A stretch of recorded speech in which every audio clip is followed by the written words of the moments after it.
India ड्रामे हो, Bollywood glamorous हुआ करता था। अब बॉलीवुड क्या है? सिर्फ हेट, सिर्फ नफरत आमेज स्टोरीज बनाते हैं, अपनी जनरेशन को मजीद बताना चाहते हैं, पाकिस्तान के अगेंस्ट उकसाना चाहते हैं। शायद अच्छा होगा, उनकी एयरफोर्स डिफेंस कुछ कर नहीं सकती, हो सकता है उनके जो जनरेशन है वही कुछ कर लें वीडियो देखकर। आज रहमान डकैत जैसे और भी बहुत सारे पाकिस्तान के लोफर लफंगों को जो इस मूवी के अंदर जो किरदार दिखाया गया है, पाकिस्तान के अंदर हर एक बंदा आग बगोला हो चुका। हम इतने तो कमजोर नहीं है कि आपके नैरेटिव के आगे बिल्कुल झुक जाएंगे, जो कुछ आप हमें दिखाएंगे हम मानेंगे, लेकिन वो इतने ऑब्सेस्ड है इस हमारे किरदारों पे, उनके अपने पास अब कुछ शायद बचा नहीं है कि इस वक्त धुरंधर जो है वो 3 दिन के अंदर 100 करोड़ कर चुकी है। और इट्स इंटरेस्टिंग टू सी कि हमारे ऐसी इंस्पायरिंग स्टोरीज इनको मिल जाती हैं जिससे फिर ये अपनी इंडियन सिनेमा जो है ब्लॉकबस्टर्स बनाता है। एंड आई वाज थिंकिंग कि अगर इंस्पिरेशन अगर करेंसी होती तो शायद पाकिस्तान इस वक्त बॉलीवुड को खरीद चुका होता। मुझे लगता था कि ये कोई वायर एफ स्पाई यूनिवर्स होगी, तो कैसे हो सकता है कि कराची वो रॉ सिंपल ये इंटेलिजेंस वाले झगड़े होंगे। लेकिन जब मैंने मूवी देखी मैंने कहा यार ये तो क्राइम थ्रिलर है, ये तो क्राइम की बात हो रही है।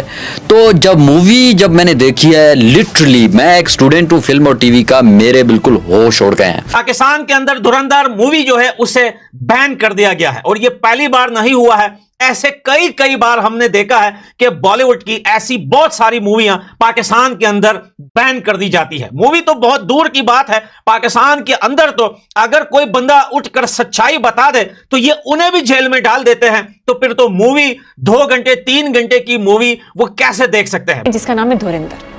अब इस मूवी में दिखा रही है कि जनाब पाकिस्तान का जो लियारी गैंग वॉर था, इतने बड़े नाम, इतनी बड़ी मूवी, इतना पैसा खर्च करके बनाया क्या?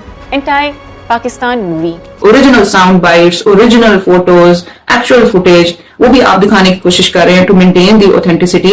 बट फिर अगर मैं उस तरह से देखूं तो बहुत सी जगहों पे आपने ऑथेंटिसिटी की भरपूर धज्जियां उड़ाई हैं। फॉर एग्जाम्पल आईएसआई का जो ऑफिसर दिखाया गया है major Iqbal, played by Arjun Rampal, हमारा इस लेवल का आईएसआई का ऑफिसर तो क्या, हमारा कोई आम पाकिस्तानी शहरी भी, कोई बच्चा भी हमारा खिताब को खिताब नहीं बोलता, खरीद को खरीद नहीं बोलता। ये टिपिकल हिंदी एक्सेंट है। मेरे लिए तो डाइजेस्ट करना थोड़ा सा मुश्किल हो रहा था कि आपका एक ऐसा मिथिकल आप उसको हीरो दिखा रहे हैं, लार्जर देन लाइफ आप वो कैरेक्टर दिखा रहे हैं जिसने इंडिया को बचाना है, और आपने उसी के हाथ से दिखा दिया कि उसने फैसिलिटेट भी किया है वो जो सारी टेररिस्ट एक्टिविटी है।